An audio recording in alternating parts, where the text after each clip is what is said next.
welcome back. So we just finished part 1 of this Q&A video, and if you didn't see it, I will link it in the description box. But this is my husband Brad, and he is going to help me out with part 2 of this Q&A video. If you didn't see part 1, basically I did a giveaway last week and I asked you guys to ask me some questions, stuff you wanted to know about me, so that's what we're doing. I had a lot of people ask questions and I'm so thankful. I did post the winner to the giveaway in yesterday's video, so be sure and check that out to see if you won. But let's go ahead and get started with the questions, okay? Okay. You ready? And he's helping me because some of these questions, I want to know what he thinks I would answer. So, what is your favorite video to do? Hauls. I love doing haul videos, yeah. I think swaps are super fun. I love watching swaps and I love doing swaps. No, your favorite thing to watch is makeup collections though. Oh, yes it is. I will watch collections like crazy. I just think they're so interesting. So yeah, that would be hard, but my favorite to do would probably hauls or swaps. I really love swaps. I have one coming up, so stay tuned for that. Okay, what do you do outside in the summer with your kids besides the pool? Go ahead. What do I do? Oh, what do we do? What do we do? Golf. Mm-hmm. We do a lot of just sitting on the back porch and grilling. Then we'll play tag and grill. We take them to the park, to the lake sometimes. I don't know if that's considered a pool. We literally go to the pool 4 days a week. So it's so hot in Texas that that's pretty much what you have to do to stay cool. But yeah, we have been sitting on our back porch a whole lot, playing tag like he said. And, you know, we need to get one of those slip and slides. No. He hates those and I always want to get them. But, yeah, we like hang out and outside and wait for the ice cream man to come every night and we grill. And but we do try to stay inside a lot too. Like we take them to, in a couple days we're going to Urban Air, which is like a trampoline park. So it's so hot in Texas that you kind of, during the heat of the day, you kind of have to stay inside, huh? So we go to the pool from like 10 to 1 or 2. And then by 2, we're just worn out and we come home and hang out in the AC. You mentioned you were a business owner. What do you do? We have a commercial construction company and we also have a recording studio and video production company. And Brad's a musician, so he's a singer-songwriter, so we do that too. So, yeah. What I do specifically is super boring. It's like invoicing and, you know, pay apps and all of that. Like, don't even get me started, but I do all the boring stuff. He gets the fun part of the job, right? Yeah, let me tell you. Do you have a problem with staying away from carbs? Do you think I do? No, she's not a carb person. No, I don't. The only carbs she really intakes will be potatoes. Yeah. She doesn't do pasta, doesn't really like bread. She'll eat a Hawaiian roll every once in a while, but she's not into carbs. Yeah, but let me tell you something. If I was doing a carb-free diet, I would like crave carbs. Yeah. But no, I'm not a bread person, and like he said, a pasta or anything like that. But I don't, you know, I just think everything in moderation. So if you love having your burger with a bun, just do the top part of the bun instead of both pieces. You know what I mean? Like just try to limit yourself. Or like chips and salsa, like Mexican food, we love Mexican food. So and I like chips and dip, so I'll eat chips and salsa, but for my meal, instead of having a tortilla with my fajitas, I just eat the meat. You know what I mean? So that instead of doing like double carbs, I just pick one over the other. You know, what's the word I'm looking for? Like to not eat carbs, to, come on, help me out. Restrict. Yeah, I don't think it's good to restrict yourself from stuff, but just limit it. You know what I mean? Okay, can we ever expect to see daily vlogs in your future? So, we used to do weekly vlogging, which was Mommy Monday, and which was a daily vlog, but we edited it to be inclusive of the entire week. Yes. So, let me tell you. Kind of a daily vlog. Yeah. But we are bringing Mommy Mondays back on August 4th will be our first one, and we're going to do it a little bit different. We're not going to vlog every single day, but we're going to take a couple of things that we do during the week and vlog and then put them up on Mondays. So I'm excited about that. Me and my kids we missed vlogging because we like to go back and look at the vlogs. But do you miss vlogging? A little bit. Yeah, it was fun. It was a lot of fun. Okay, the next question is, how would you guide someone wanting to start a YouTube channel? My thing is just be yourself. Like, people are going to like you or they're not. You know what I mean? Like, and be consistent. Yes. Oh my gosh. Yes. That is very, very good point. Be consistent with your videos. You know, instead of trying to do 6 or 7 videos in 1 week, really focus on the quality instead of the quantity of the videos. You know what I mean? So being consistent and being yourself and just focusing on, instead of trying to get a whole bunch up in 1 week, really make good quality videos and just put them up like that. Don't you think? Mm-hmm. What primer is best for oily skin in the summer? I have dry skin, but in the summer, I'm producing a lot more oil. I think the Benefit Professional is really good, and the Hourglass Mineral Veil Primer has been really good to me this summer so far. Okay, what is your favorite body wash with exfoliation in it? Do you know this? No. I love Rub Rub Rub from Lush. It's like my favorite exfoliating body wash ever on the face of the planet. If you go to Lush and you want to get something, first, get a bath bomb. Second, get the Rub Rub Rub exfoliator. I love it. I love the way it smells. I love the tub it comes in. It's just phenomenal. What is your go-to lip combo? Do you know this? There was a lipstick you just bought from MAC with top, and then you put Chelsea Girl over it. Oh yeah, that wasn't from MAC. That was the new Marc Jacobs lip crayon. Right, the lip crayon. And Heartbreaker. It was so pretty. I put Heartbreaker, the new Marc Jacobs, for Kiss Pop, I think is what they're called. And I haven't even hauled that yet. And then I put Chelsea Girls on top of them. It's beautiful. I think if I had to say like my go-to though, it would be Urban Decay Naked, or no. Urban Decay Native Lip Liner with Matte Cream Cup. That's like, I know that will last. I know it's beautiful. It goes with every eye look, blah, blah, blah. What did you do for a living before you started YouTube? The same thing you do for a living now. Yeah, pretty much. When people ask me what I do for a living, I'm like, what do I not do for a living? Seriously.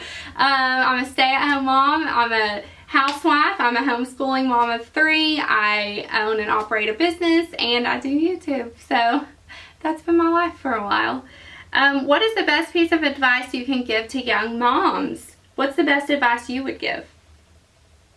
To young moms? Uh-huh. Or young parents. You can answer as a young parent. We both have kids. It gets better. Right. It does get easier once you get more confident in parenting, for sure. Yeah, but my best advice would be you don't always have to give your kids what they want. Yeah. There's a very fine line in parenting, I think. Like, you can spoil them or you can neglect them. And we just try to find the middle point of that. And stay consistent. Yeah. Golly. Sometimes we have to say no, and that's okay. You know, as parents, you want to give your kids everything you want. And especially, we were young parents. I mean, we had my son when we were 21. So, you know, whenever you're younger, of course, you can't buy everything, or we couldn't. I don't even, sometimes I look back and I'm like, how did we even pay rent? Like, it's crazy. But, so it's hard because you want to give your kids the world, but you can't. And so that's something, it's okay to say no to your kids, you know, you don't have to get them everything. And another thing is being consistent. That's just, it's so easy sometimes to, like, we're kind of struggling with our youngest. He's 6 now, but he's the baby, and we've always babied him, and his brothers baby him, and his pawpaw babies him, and we, you know, and so sometimes it's easier to tie his shoes, you know, because we got to run out. But we're struggling with that right now because we're like, okay, he's 6, he needs to know how to get dressed, how to function, you know, how to go get himself a juice box and open it. Sometimes it's easier just to do it for them. Yeah. But it's important to not do everything for them, too. That's what parenting is. Parenting isn't just keeping something from dying. Right. They're not plants. Yeah, right. They're kids. You've got to shape them and mold them to send them out into the world. Yeah, for sure. That was a really good question. I liked that. Okay, and Tracy, she always comments on my videos, and every time I literally laugh out loud when she comments. But this is a two-part question. So number one is, what is my guilty pleasure in life? We can't. That's not rated E for everyone. What is my guilty pleasure? I would say, what? I don't know. Shopping? Probably shopping. I really am kind of new to the shopping thing. Like, I just started really liking shopping. Online shopping is a lot of fun too. So, because you don't even have to get dressed for that. That's probably a guilty pleasure. And then, you know, I like to have a drink every now and then, but I'm not a heavy drinker at all. So, I don't know. Shopping, probably. And then the second part is, how does it feel to marry a cougar? I loved that. Not a cougar. How am I not She's a cougar? a MILF, but she ain't a cougar. God. She is a MILF, so... Is cougar have an age limit? Yeah, cougar's like 40? your mom full. Like my mom's a cougar. Old oh, women, snap. no, old women that try to go after young guys. Okay, well, yeah, I mean, kinda. I'm rolling the cradle. He's 10 months younger than me. It's, you got, when you're married to somebody as gorgeous and breathtaking as her, a MILF like her, you have two choices. One, you know, every single guy that looks at them, you get upset and you freak out. Two, you just take pride in it, that everybody is always watching her, you know. And it's like, so okay, funny. And she chose me. So. Aw, it's so funny because he says that all the time and I don't notice. Like, I mean, sometimes, but I really don't notice it as much as he does. Even women stare at this fool all the time. Even my son, though, Brendan, he's 11, he's starting to get kind of a complex about it. He's like, I don't know. His friends are probably saying oh stuff. My gosh, whatever. No, but I have to deal with that with Brad too, though. Don't lie. The other day, that girl, I was like, what is she looking at? He was like, I have to deal with that all the time. I was with her. Yeah, but I was like, I don't like being on this side of it. Like, yeah, why one is she time looking in at 10 years of marriage. Oh, whatever. Okay, the next question is, how did you get into makeup? You want to tell the story? Started wearing it. Well, what happened was, like I told y'all, I lost some weight and I started really wanting to take better care of myself. Not because I wanted to look better, but when you lose weight, you just want to look better. You want to feel pretty, and makeup makes me feel pretty. And I never was really into it before. I mean, I would wear it here and there, but I just, it's fun. And like I said, I mean, I'm a mom of 3 and boys, and it's time for me to just sit in my little beauty corner and look pretty, you know? I mean, even if we're going to a baseball game or going to a golf course, like it's fun for me to, and I think when my kids were littler, I focused a lot on them. And I think it's important to give yourself some time to focus on you. And so I just I realized that, and that's what I did. Okay. What made you want to start a YouTube channel? I kind of already answered this earlier in part 1. Yeah. So if you haven't seen part 1, check that out. How long have you been married, and what makes your marriage be so happy and strong? This is the last question. I'm glad we ended with this one. We've been married 9 years. Yeah. And honestly, we've both committed to each other. And we work things out instead of letting them stew and grow worse. We talk about things.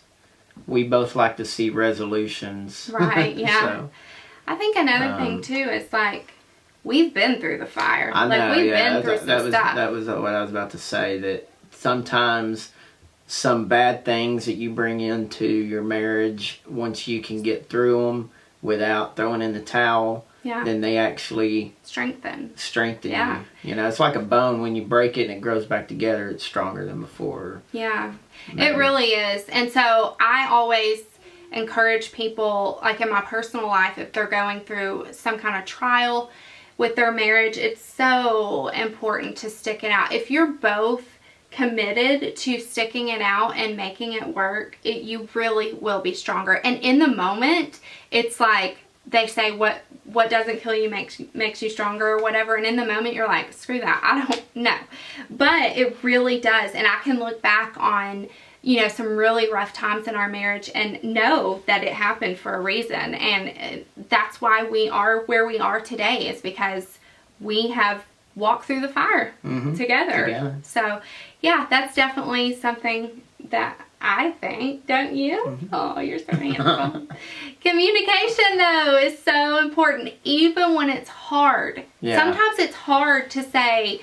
Sometimes I come to Brad and I'm like, I know this sounds crazy, but this is what I need from you, you know? And he might not get it. And one of the most important things that we were taught, we went through a marriage, like, what would you say? Training. It was a weekend training. And one of the things that we were taught is it's not wrong. It's just different. Like, it's okay. I have different feelings and different thoughts and different needs, and that doesn't make me wrong. You know what I mean? It's just I may different. not understand them, but I still respect them. Yeah. So that's something that is really important, and that training that we went to really transformed our marriage. So I'm so glad we got to go to that. So that is it. I hope you guys enjoyed. I'm sorry it was so long and I had to cut it into 2 videos, but I wanted to really answer all the questions. So thank you again for asking them all, and I feel like y'all can know me a little bit better, and Brad. So thanks for filming with me. Thanks for having me. Bye, y'all.